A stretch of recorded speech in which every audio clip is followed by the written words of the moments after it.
Hello, once again, and welcome to yet another Inktober. As usual, following the current theme of Inktober, we're playing into the prompts of the official site. However, we're also applying our own separate randomized challenges each day. Today,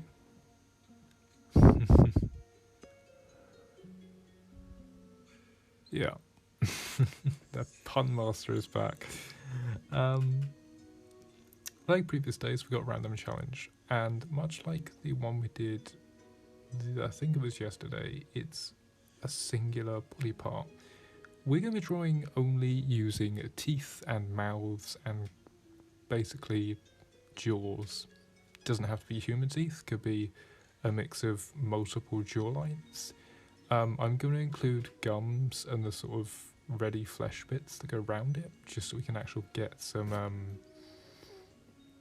like mouthature. I don't know, that's not a word. Around the stuff, but some interesting ones because we got starfish. I'm planning to do at least 4, and I've got 4 in my mind. We're going to do a cake-top fish. We're going to do a starfish made of teeth with legs made of teeth.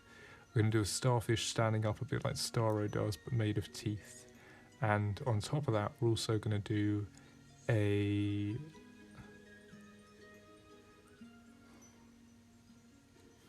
What was the other one I had in mind? So we're going to do cake fish, leg fish, standing fish, Starro, and then...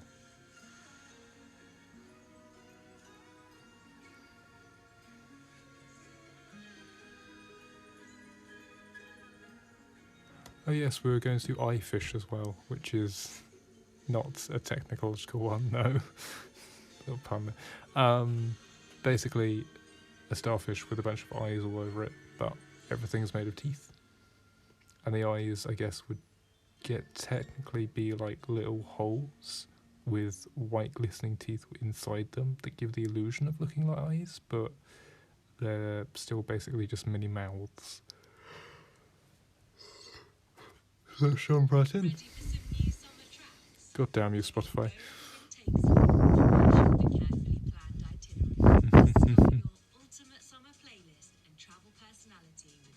Yes, it is.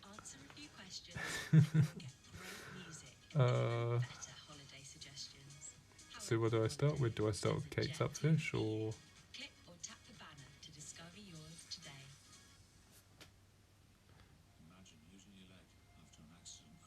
So I'm going to do eye fish first, because it's probably the most horrific. Also, we're going to be using 2 pages, because why not? So I just need to get a base kind of... I love drawing teeth and gore and stuff, especially when it comes to times like this. It's so fun. And it's come in like especially handy, of course, when I'm doing dragons and things like that, which I draw a lot of. And so drawing teeth and jaws isn't something that's going to be so hard. So I was happy when I found out the prompt was starfish, because I don't actually look at the prompts for the next day until the day's there, but I still come up with the challenge ideas the day before, so I know somewhat what the challenge is going to be, but the prompt applied to it could be anything, which makes this so fun, and obviously in that way has infinite possibilities and endings. So there's our first little row of teeth just in the middle there.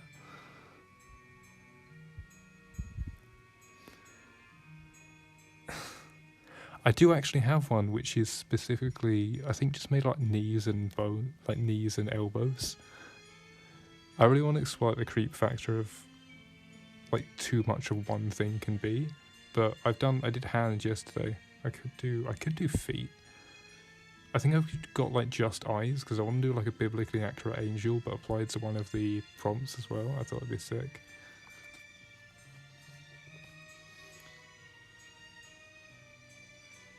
Basically all we do is just drag out the gums a bit.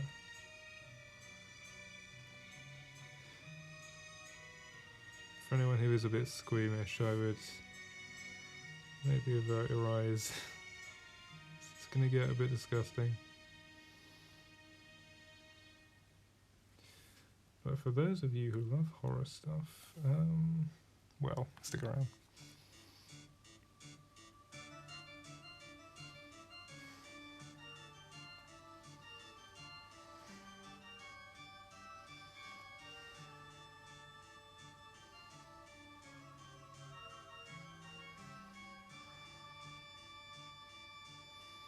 I want these tentacles like really to wrap around as well, like be as long as they possibly can.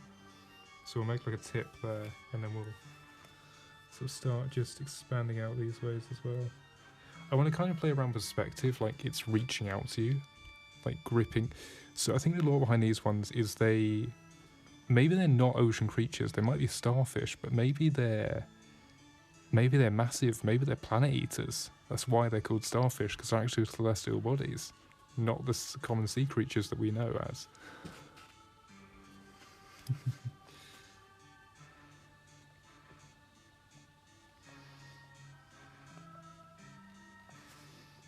Yeah, like I said, I'm going to play around with perspective a bit on this one.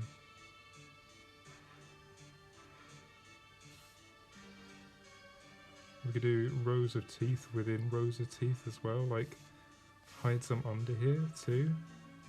It's gonna be sick.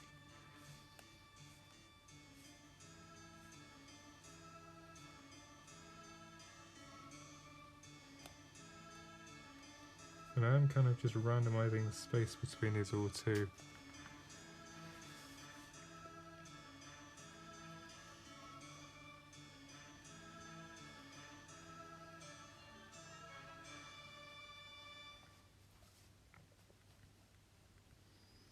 That's the thing, not all of the teeth have to be in these sort of gum bits. They can also just be the bits joining up from other bits. Some of them might be jutting outwards rather than inwards.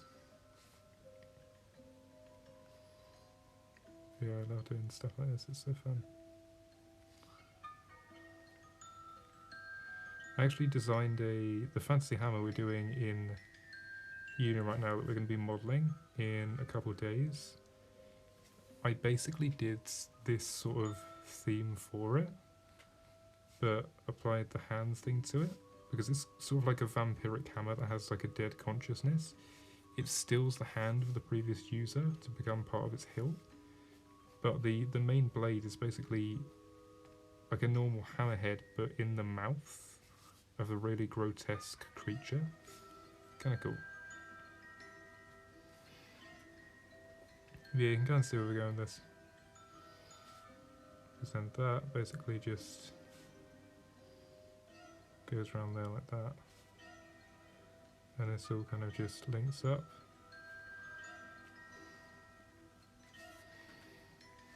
I could just do one, to be honest, and then like draw it in a bunch of different ways. This is more like conceptual art, I guess, in a way.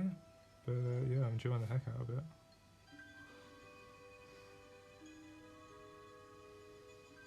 And of course, having a pun master here massively helps.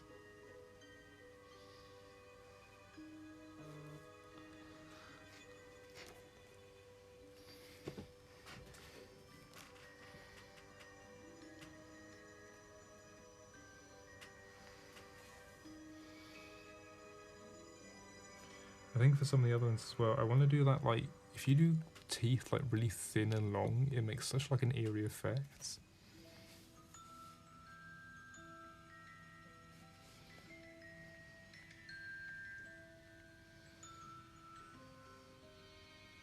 Play around with some sort of detachment as here as well. Just create a bit of a weird sensation, but like everything here is going to have teeth in it, so yeah.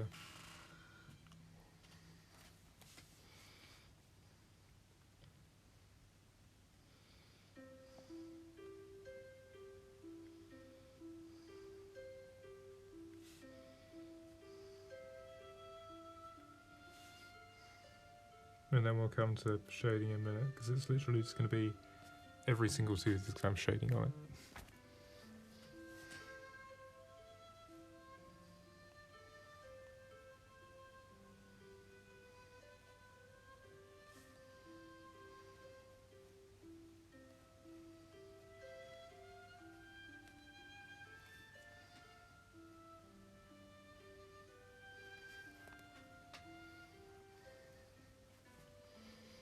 Yeah, I think that works.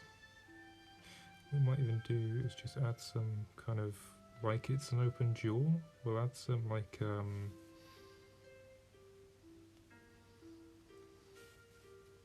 some of these little grimy bits. Sort of attaching, if you've seen like Stranger Things, the Demogorgon, where they've got like these bits on the side that keep the whole thing attached. It kind of, that's essentially what I'm drawing here. It's like a Demogorgon head, but a bit more grotesque.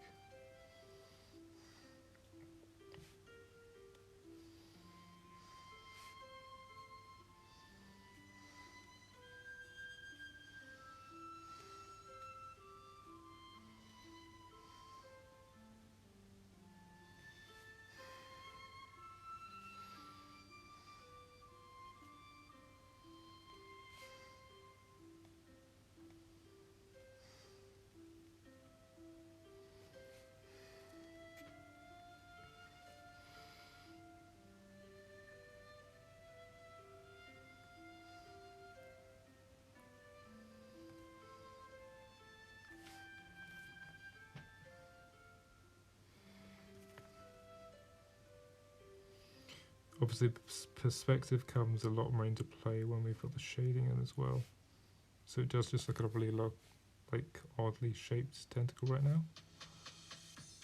Listen to your favorite songs, albums, But yeah, and artists it'll all look wicked in a minute once we get shading in. With Spotify Premium, you can download and take your music on the go and listen to music without hearing ads. You know, I was going to do multiple. I think just this one by itself already looks sick. It's a concept I want to explore again, like outside of Inktober, just drawing with specific parts. Like, does it, like obsession over certain body parts create gore and horror, or is there more to it? Is it dependent on the style and how much detail is put into it, or are there other factors?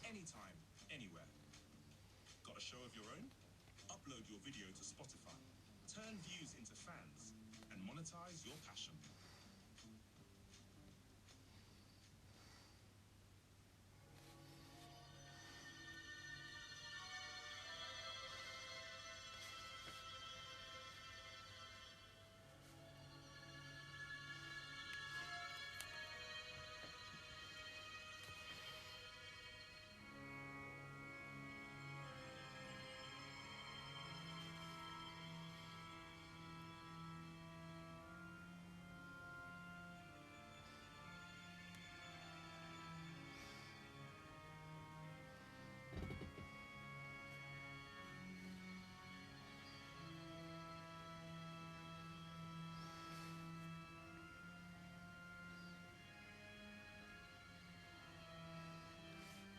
I don't even think this is a finished product. I might do like another couple tentacles actually extending out this way across to this page here, like out the back behind these bits, because this ain't going to be a regular starfish as we've currently classified already, but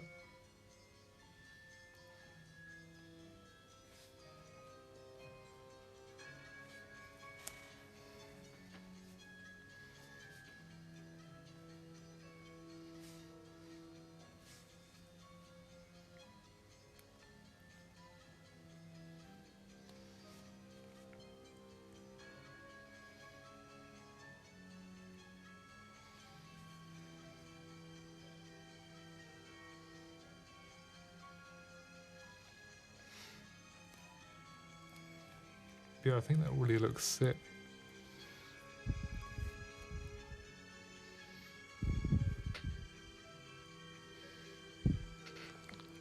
Wait, which mythos?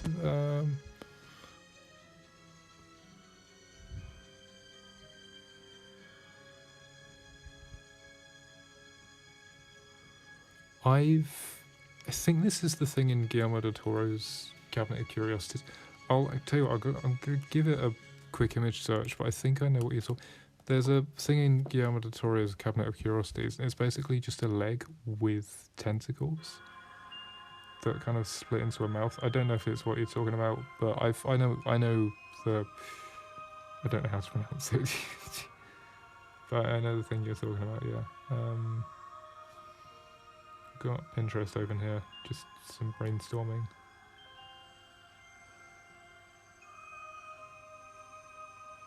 How do you spell it again? Ugolanak. Or Ugolanak. Here we go.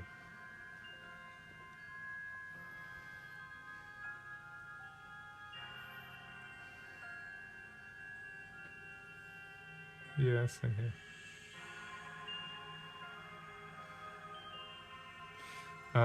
Yeah, if I show you the Guillermo del Toro, I'll show what I mean by the sort of tentacle person.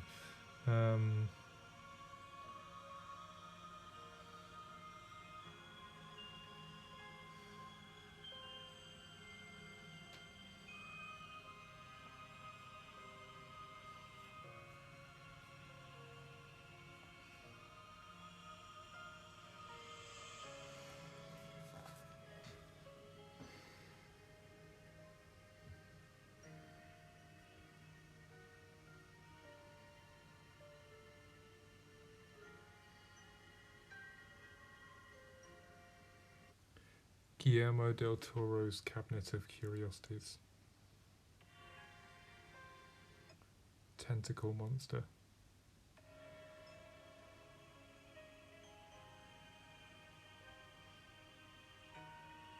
Yes, so it's a Lovecraftian creature that emerges from the mummified body of a Nazi sister trapped in a storage unit. But the actual thing, if I can find a good image.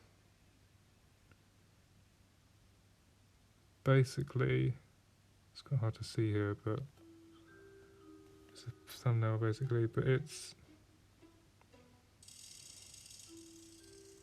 literally like a leg, like 2 legs with tentacles growing out of it. And it basically just like eats people and absorbs it into its body and just becomes more and more monstrous.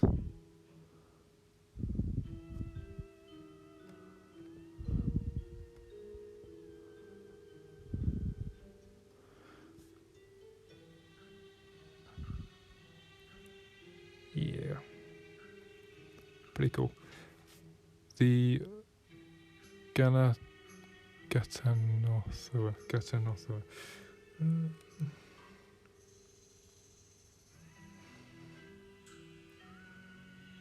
Again, never mind the distractions, the extreme detail, because this is massive inspo for me. Oh yeah, this is the one I've seen before. It's like a giant monstery sludge thing, but it's yeah, okay, cool. It kind of looks like not Azathoth. What's the demon in what's the demon in Sandman? There's a demon in Sandman. I think it's Azrael.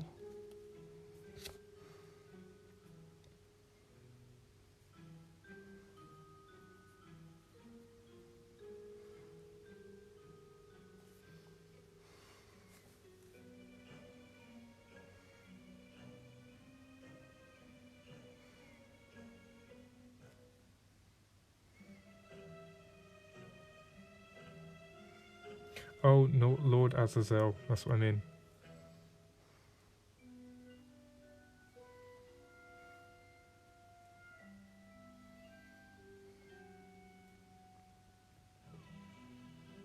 Yes, there's a demon in DC called the Lord Azazel. It's basic. I think it's based off of the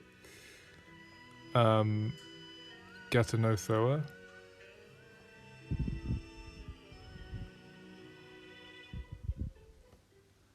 But yeah, it's basically the same thing.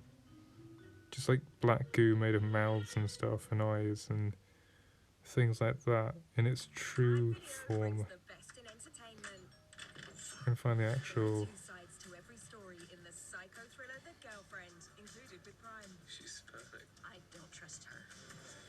You kind of see it there in the background, like, but all made of like teeth and bits.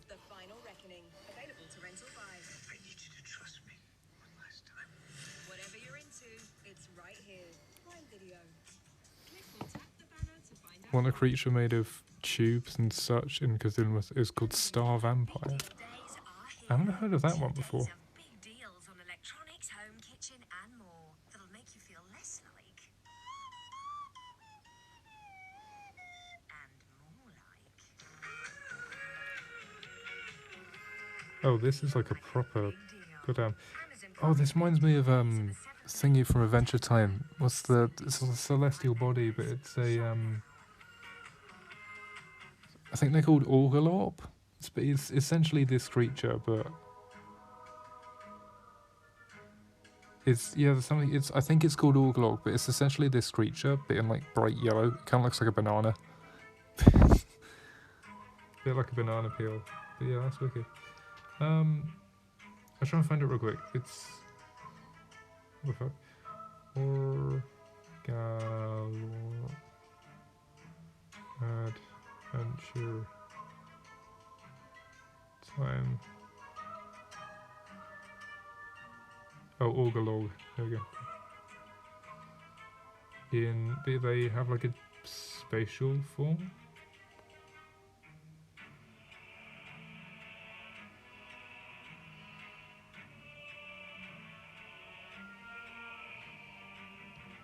I'll find it real quick.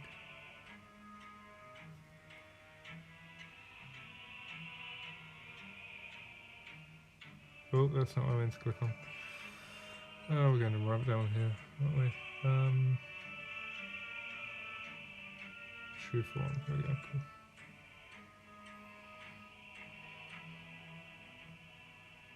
That's what I meant. They kind of go into. They can like shapeshift themselves into like a giant parachute thing.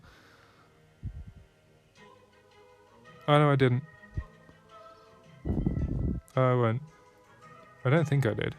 Did I? Oh no. It's fine.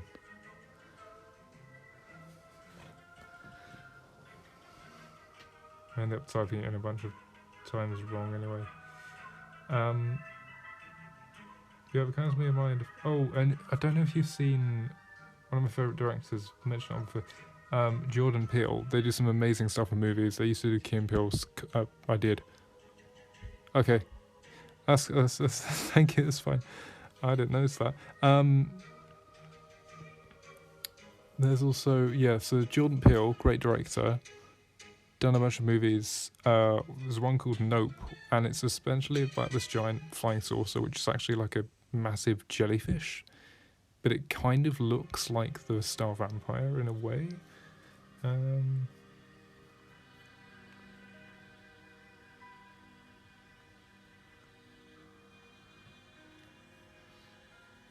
Here we go. So they have like a folded form, which is, it looks like a flying saucer, but when they're like fully unfurled, they look like that. But yeah, it's really cool. I love Jordan Peele's work, and essentially, like, the CG that's put into the films as well is like it's insane.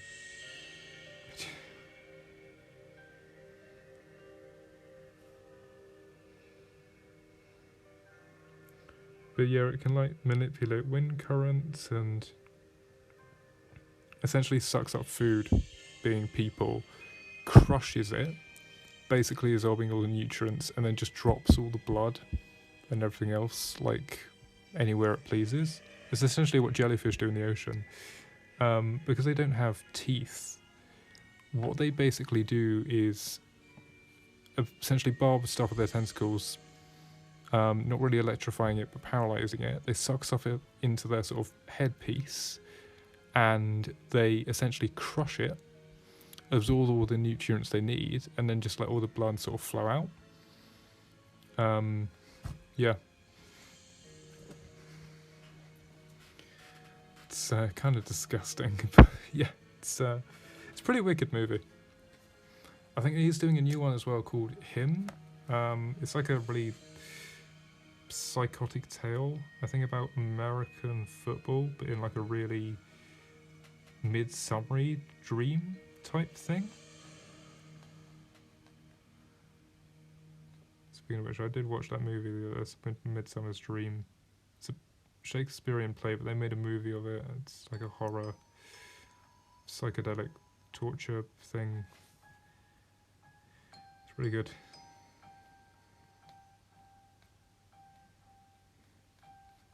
Been watching a lot of horror stuff. I mean, you just expect it is Halloween.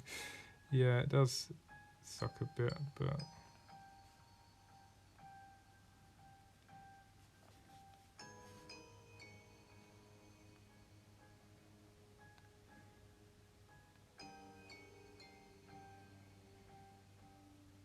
it's just how nature works, I guess.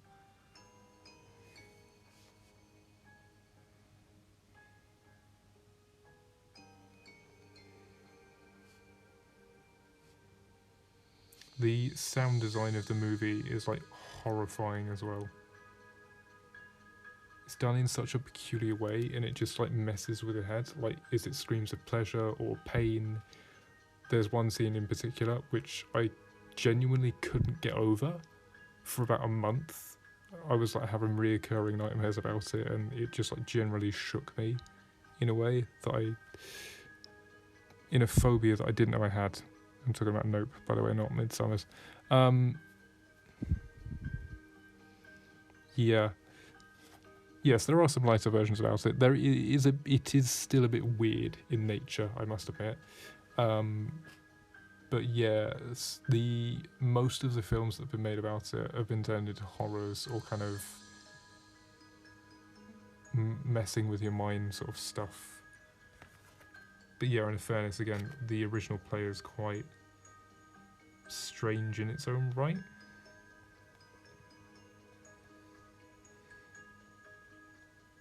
Discussing it today at uni, actually. Oh, it just came up.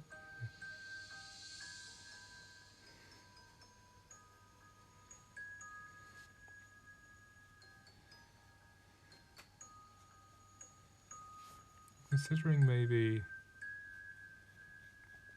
I'm going to Comic-Con for the first time this year, which should be sick, but I'm considering, like,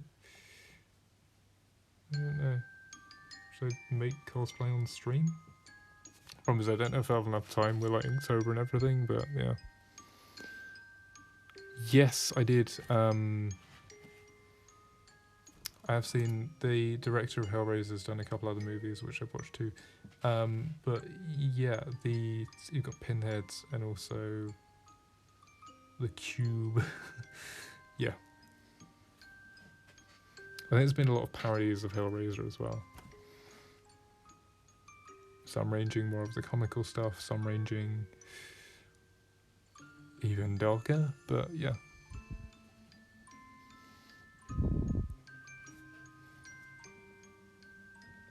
I think that's the kind of horror I like, though. Not like horror, but unnerving, uncanny valley type of stuff. Sort of, it seems normal, but there's something dark about it, but it's not straight up, oh, there's this big scary thing and it wants to eat you and stuff like that. It's a weird thing to explain, but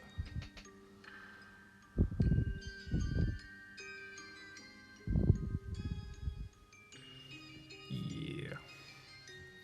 I really want to watch Alien Earth as well. I don't know, I'm pretty sure it's in the actual Alien universe. I think it I don't know, I don't know if Alien Earth is like a prequel to the Prometheus and all of that, or if it's a sequel to everything that's happened so far, because it's the first synthezoid created within that, so it has me thinking that it's maybe during the time of the first 3 movies, before the whole kind of Pred crossover and everything, and then it's in between that time and then when Prometheus and all of that comes out, it's like that time period there, because this is the first sort of like synthezoid thing that comes to life, which obviously is what I think it's Peter is in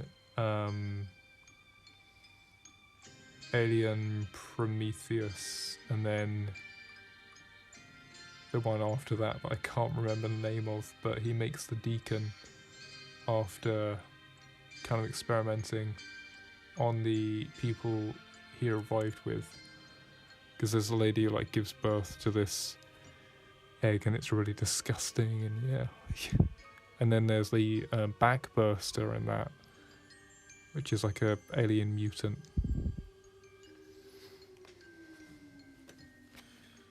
And obviously you got Romulus, which is kind of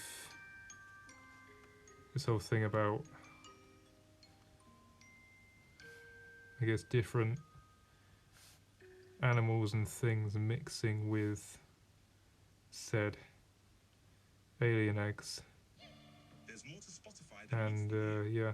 That's because video is taking center stage. And there's the original Alien movies where you got like they cloned Ridley and brought her back to life, and now she controls aliens or something like that. With seamless switching between watching and listening. Yeah. You can tune in anytime, anywhere.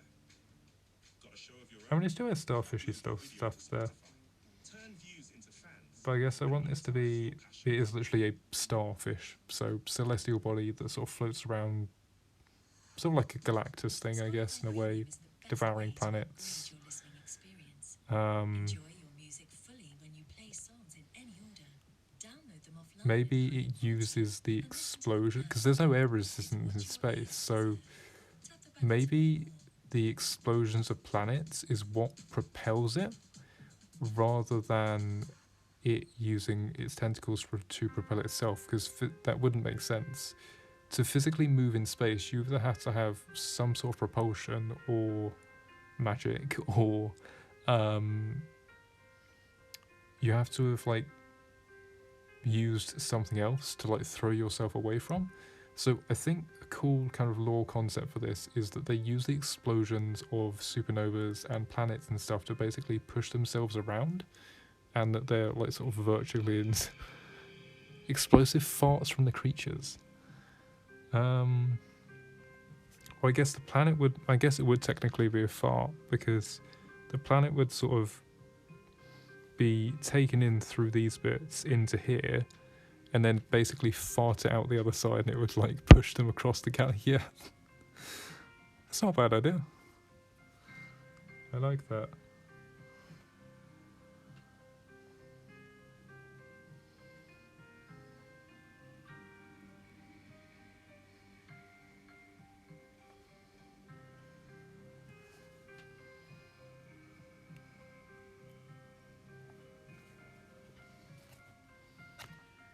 But yeah, I think I might just end doing one page for this, because I am quite tired. Long day at uni today. Well, it's same length than always, but it felt longer than usual, mainly because I had to cycle down to the train and everything, and then come back and do a bunch of uni work, which was why I was doing this so late and stuff. I've got really good news. Yes, Stephen is hard. I got really good news at uni today. So basically, my course leader has gone and said to me that the work that I've done is basically above the level that I should be doing. Not in a bad way, but in a good way. And she's kind of decided to go ahead and show it to some of the second year people, bearing in mind I'm in year one. So I was really happy about that. And yeah, gave a sort of spark in my step, a spark of kind of hope and light and things like that. Brightened up my day. That is a star pun, if that works, I don't know.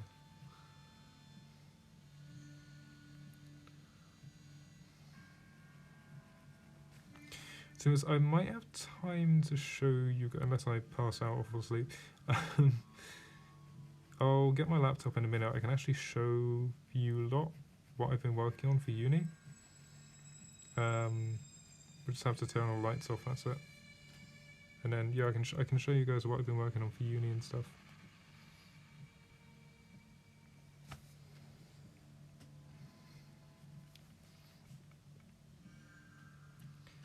Because it is pretty cool. It's essentially Fantasy Hammer we've been designing. I think you've seen some bit before though with the concept sheets, Spotify, I've done so much more. Like colour theory and planning the final bit, which we're going to model in 3D. Speaking of which, I'm rather confident in 3D software, so it's possible in the future that we might do something 3D on stream. Don't know what yet. I mean, we have access to 3D printers at uni, so I could make something here and then get it printed off there, and we could do a little paint sesh. I could have little actual D&D characters that I could use and stuff.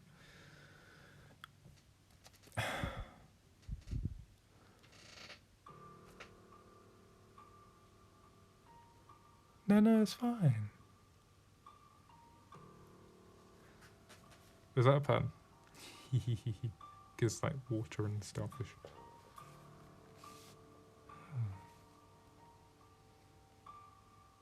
No, it's fine. I love showing art and stuff. Right, these ones, I'm going to do the teeth slightly differently. And do it as I said, which is really sort of long and unnervingly thin teeth. But they're all going to be slightly out of shape and not really in the right order. Some are going to be sharp, others are going to be kind of askew, and then we'll do some really human teeth up this way, just to kind of diversify the whole concept.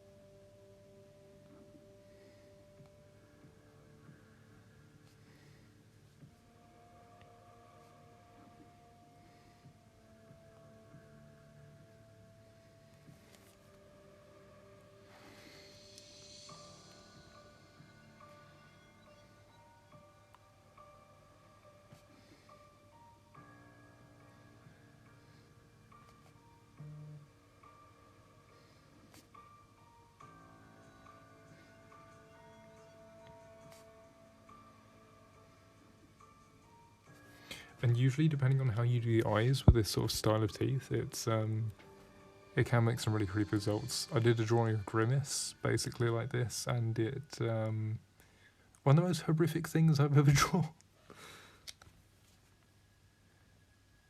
Enjoyed the heck out of it though, but yeah, again, one of the most horrific things I've ever drawn is Grimace with a big smiling, really long-toothed grin.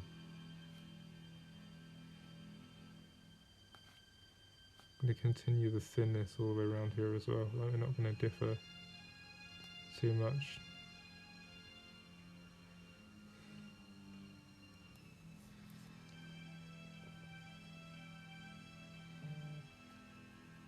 So just sort of grey this area in, and then we'll do all the teethy, shady bits because it's going to take a while in a minute. Just want to get the actual form down. Yeah, we're not going to have time for any more starfish. But again, I can revisit this concept at some point outside Inktober. Try and make some other creatures out of teeth, because I have some interesting ideas. Teeth dragon men out of teeth. You know, this kind of reminds me of, well, Demogorgon, obviously, carnivorous plant, Venus flytrap, very insightful. And also on top of that, I don't know if you've ever seen Men in Black, but the Boglodite race is essentially just what this is. They're essentially just made of teeth, like wrapped around bone. It's really weird, but sure, it's really sharp. The contrast.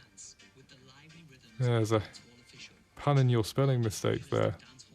There's a cob is a thing to eat. To see the rest of the tray. Yeah. Thank you. There's more to Spotify than meets the ear. That's because video is taking center stage on Spotify, with over 300,000 video shows and 300 million users. You're starting to turning the book here as well. With seamless switching between watching and listening, you can tune in anytime, anywhere. Got a show of your own? Upload your video to Spotify, turn views into fans, and monetize your passion.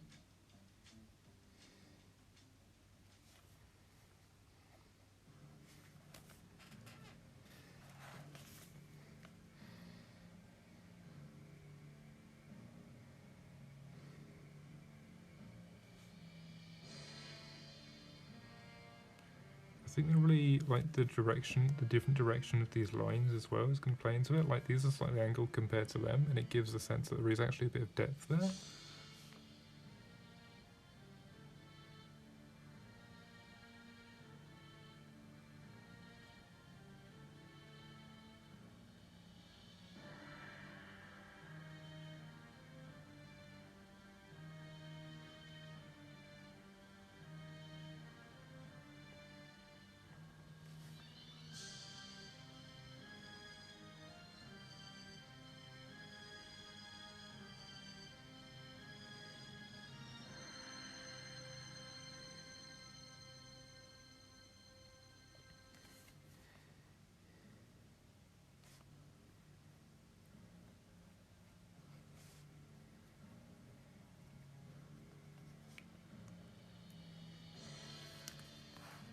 Right, do all the filling, and then we can get on with the shading.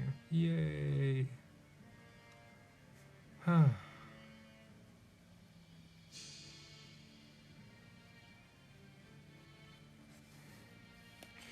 the whole thing of shading is just kind of like a bit of a natural thing for me at this point.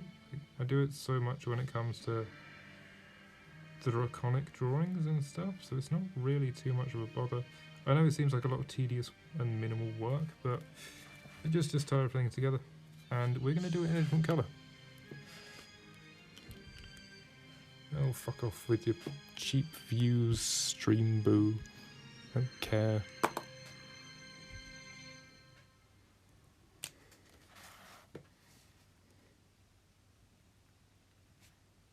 Keep getting ads from stream boo to fucking, oh, buy viewers, buy this. I don't need that.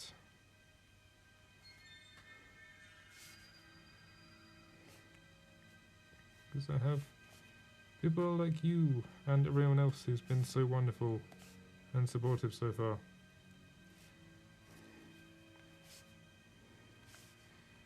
There's people much like you at uni as well, who inspired buy me art and give me tips and crack funny jokes and stuff, but yeah.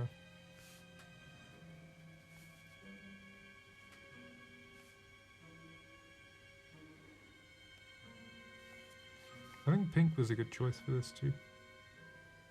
Feels very starfishy. Patrick Starfish, that's why. And also the starfish from Nemo.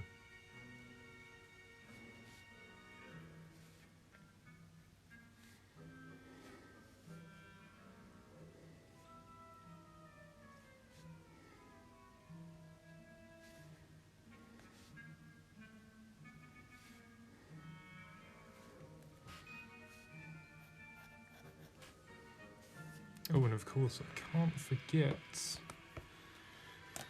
we need to add our little sparky effects, which I think I'm actually going to do in red. I don't believe we used the red yet.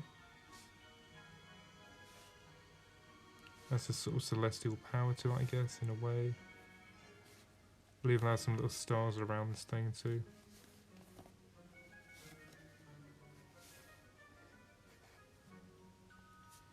There's some little runes and things like that.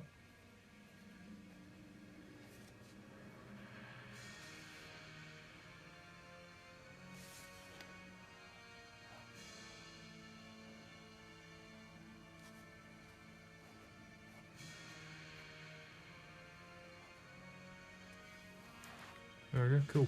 And then maybe just add a bit more shading in here. Add some sort of those red themes to the center of this, give a bloody sort of effect. Just parts in there.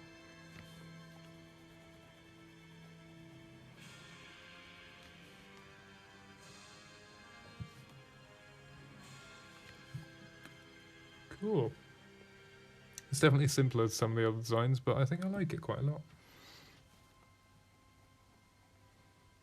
Just add some finishing touches.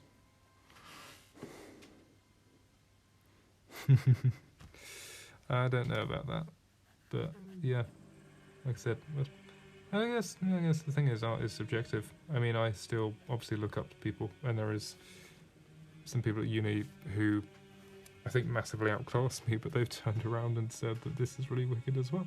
So I don't really know what to think, but yeah, I feel like there's something missing. Oh yeah, so we're gonna do stars. You know what works with pink and red? Orange!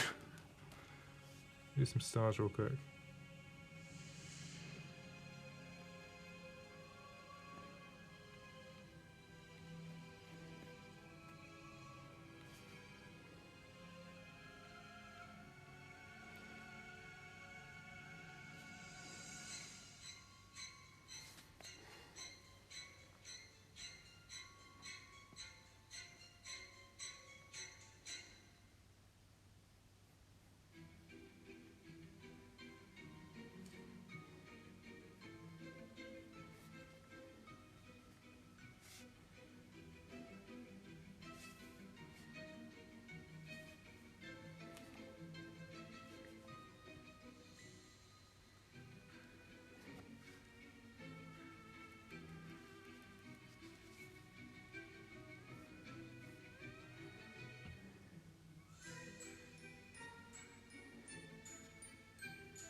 Cool. Right, I think that's done. Wicked. And then again, yeah, I'll come up below. Fuck's sake.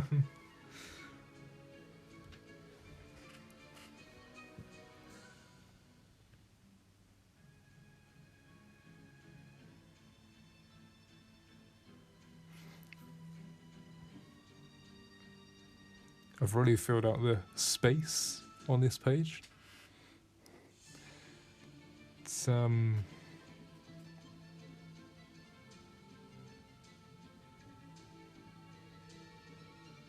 really put a smile on my face.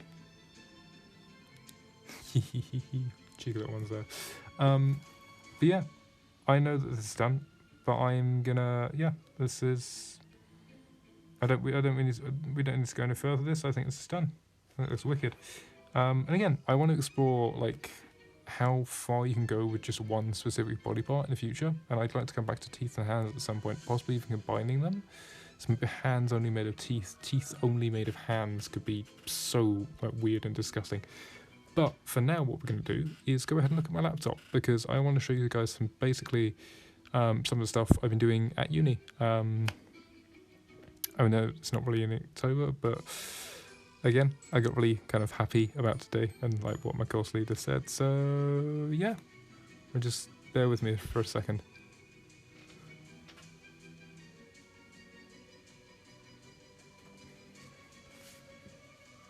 I'm just gonna have to move you guys as well. And up. Hey, by the way, this is all uni work as well. It's what I did in my year 0. We had to make sort of like a game with monsters, and I took the tropes of and cliches of games, and essentially what I did was went ahead and essentially took the idea of the fact that most games, it's you playing as a player in a world. I took the concept of you play as the world against invading sort of player forces. Like literally you can move environments, but you use like cards and power-ups, and like there's mini games involved with it. And this is the arriving form of the invader. And the other thing that's kind of flipped is the boss fight is at the very, very start of the game, which gets you kind of into the combat and everything. It then moves on to a form, which is just over here. And then it has some other forms, which are just here, as you can see. That's actually the front of the sort of arriving form that you just saw. And then also there is, I believe, no, that's A-level stuff. Yeah, you can see what I meant about the hand, like earlier, the other day. But getting back to the point of things, my filming device is about to die, so I'd like to do this rather quickly. You guys get that. Let's turn this off. It's going to go very dark for a second. Give me a sec. Can make sure I've got this angled right as well. I don't know if it is. Is that okay? Yeah, go on then.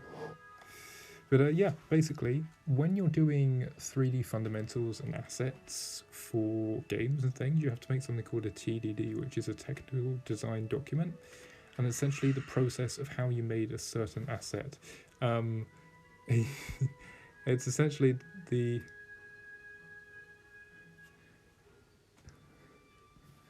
design and process of how you made a certain asset.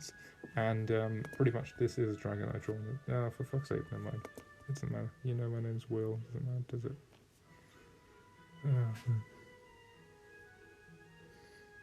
I'm not really fussed about names, to be honest. To be fair, that could be a pseudonym. You'd never know. But damn it. Why did that not type properly?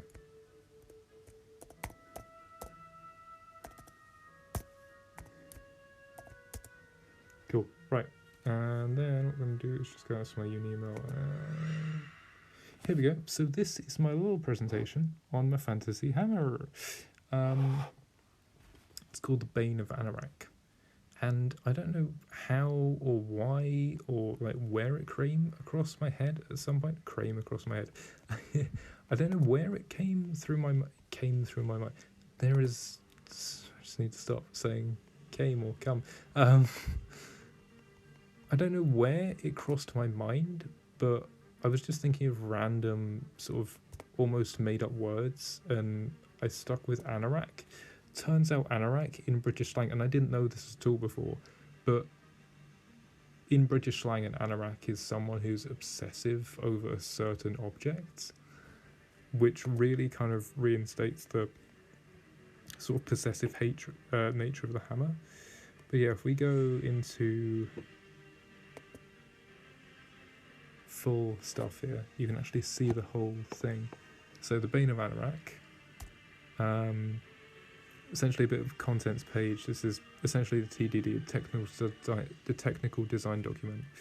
It just takes you through just the contents like you would have in a book, but we've actually got to present this. So the Bane of Anorak, in the farthest reach universe and dimensions of reality, there will and always has been a voice, a breath on the back of one's neck, something observing, waiting, infesting the psyche, able to entice the most strong-willed, forged from before the nothingness, from the shattered Empyrean remnants of the oldest one, acutely preying on the weak and desperate, causing outbreaks in the calmest of cultures, obtained and utilized by few through the birth of the first concepts to the age of pure energy, commonly mistaken, hailing in myths such as the mighty weapon Mjolnir, or the weapon of misfortune and Hephaestus' hammer. However, though access to this infinitesimal power is almost an addiction that most would call possession, it can only be found where one cannot look, one must never look, straight in the eye of the observer, a task that drives many mad, few homicidal, others to a fate worse than death, as they fall into reality unlike anything anyone could possibly conceptualize. When awoken, the seeker will find themselves in a liminal space unnerving to the eye, something whispering in their ear. They feel an urge to turn, overcome by greed and promise for the power they have always wanted and dreamt of. They all do. Upon the touch of it, it can never be put down until death, leeching itself to you like a vampiric parasite. As you bear the most pain you've ever felt times infinity, so does this newfound power. According to myths and legends surrounding said hammer, it has been told to engrave the names of those infelled by its force within the hilt, as if sentience, a dead consciousness almost. There is always a cost. For every victor,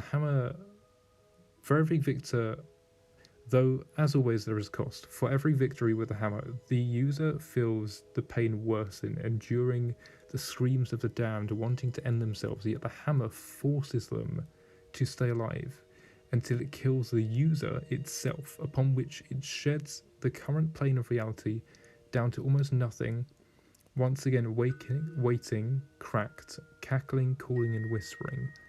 And so now you know, come find me, seek me, feel the power I shall bestow, and never let anyone stand in your way.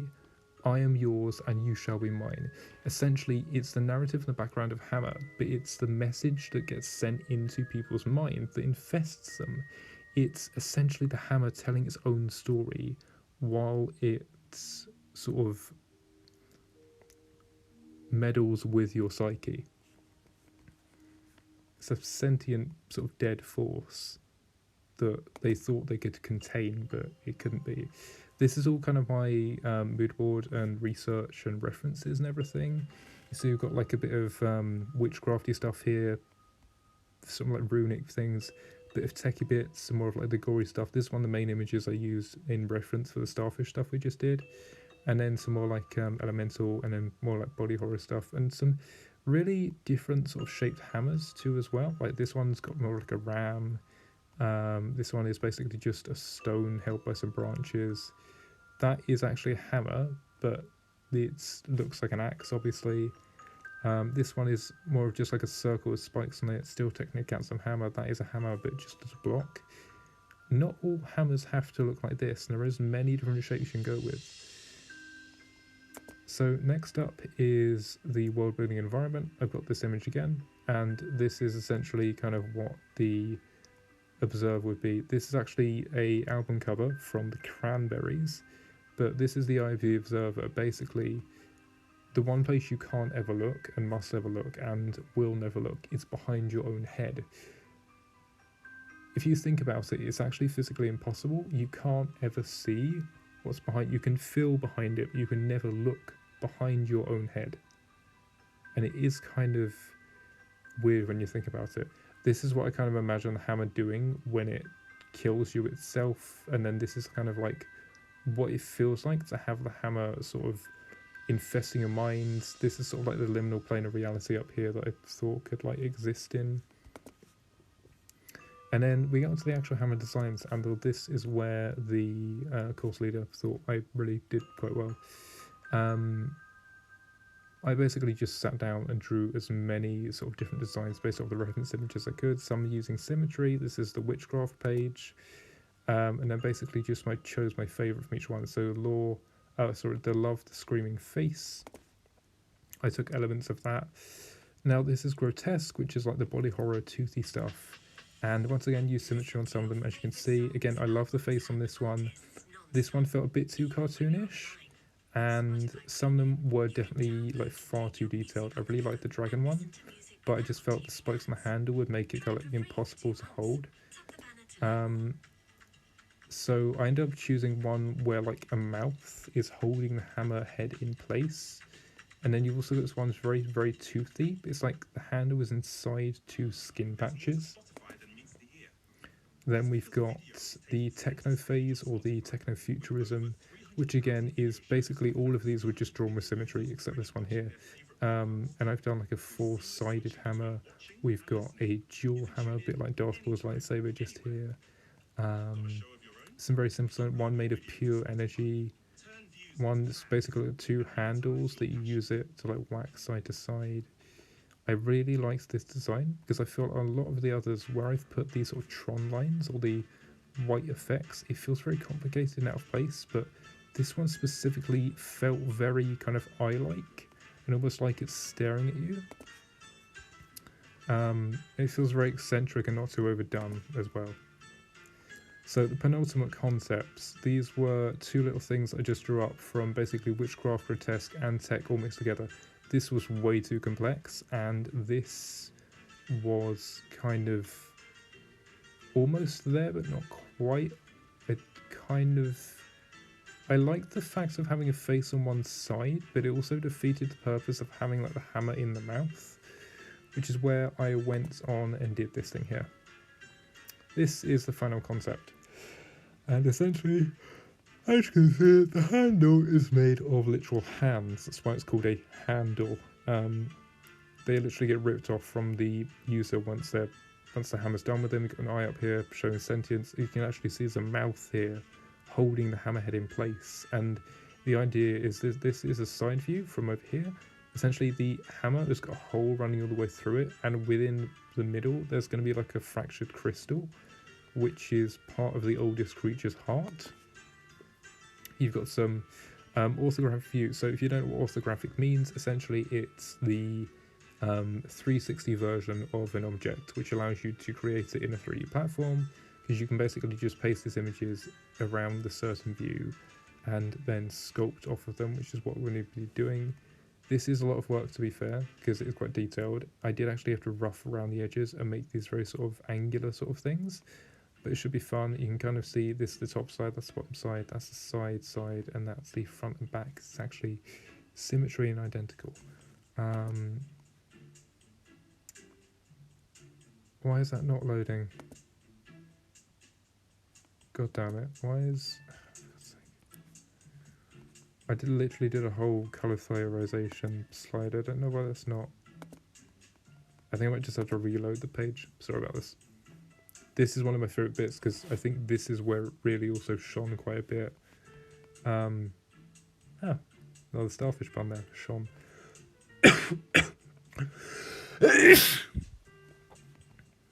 But yeah, I think this is one of the bits where it'd be shone quite a bit. Is the image going to load? Basically, I used the hammer reference that I drew for the orthographic view. I'll put this in full mode real quick. I used the orthographic view to go ahead and basically do a little basic just colouring underneath of the front and back side in a load of variation dull colours. And then I haven't actually used the option is you could use sliders here to just copy and paste and change the hues and tones. These have all been individually coloured, even the one in grayscale, which was a bit of a difficulty. But I tried to use the same amount of colours for each and every one, left little notes here and there. So this one, it feels like it's kind of staring at you, though the colours, they don't really match up and they feel a bit out of place. I wanted the idea to be that you'd have like a bunch of different hands from a bunch of different races, a bunch of different parts from a bunch of different creatures that wielded this weapon over time, but it just kind of felt like a jumble, and it kind of looks like Play-Doh that's been mashed together. This one was a lot more consistent. Greens all match up, very bright green going through the middle. The purple and the sort of maroon colour is like a very opposite to green, almost feels woody in a way. So I did almost go with that one. We've got Gen 3 here, which is like a blue-ish tint, and again, greens go well with it. I feel like the actual hammerhead is maybe the wrong colour, but I'm hinting towards it, though it is kind of hard to see the hands, but it is just a drawing, to be fair. And then we've actually got the sort of pinky one here, which is probably my favourite right now, though I may... with this sort of pink going through the middle, just add the red back in, which is over here. And then we got a grayscale hammer, which I did really like, which means I wouldn't actually really have to texture or paint over anything. And the whole idea is like dull colours, like death, absorbing stuff. And then maybe while it's being held, it like lights up a bit more, which is where these sort of techie lines and runes like carved into it come in. But that's as far as we got so far. And then, yeah, like I said, what we're going to do is use the orthographic views, which are back here, to basically sculpt it in Maya 3D. But that's that. So I hope you lot, especially you Pun Master, have a wonderful evening, morning, day, nights, afternoon, wherever you are in the world. Everyone's welcome here, as always, and socials linked over here, which is where all the previous Inktober's have gone up, and on top of that, where this one's going to be going, along with all the time lapses. And on top of that, my ArtStation is linked here. It's got some uni stuff on it too that we've done in the past year, and also some other drawings that haven't been shown on stream. And on top of that, YouTube is also linked here, which is where all the previous VODs for Inktober and everything we've done on Twitch is at so far, as well as the time lapses, as I said. And also there'll be some art on there that basically has never seen the face of Twitch too. So if you want to check that out, feel free. But other than that, have a good one, and yeah. Once again, goodbye.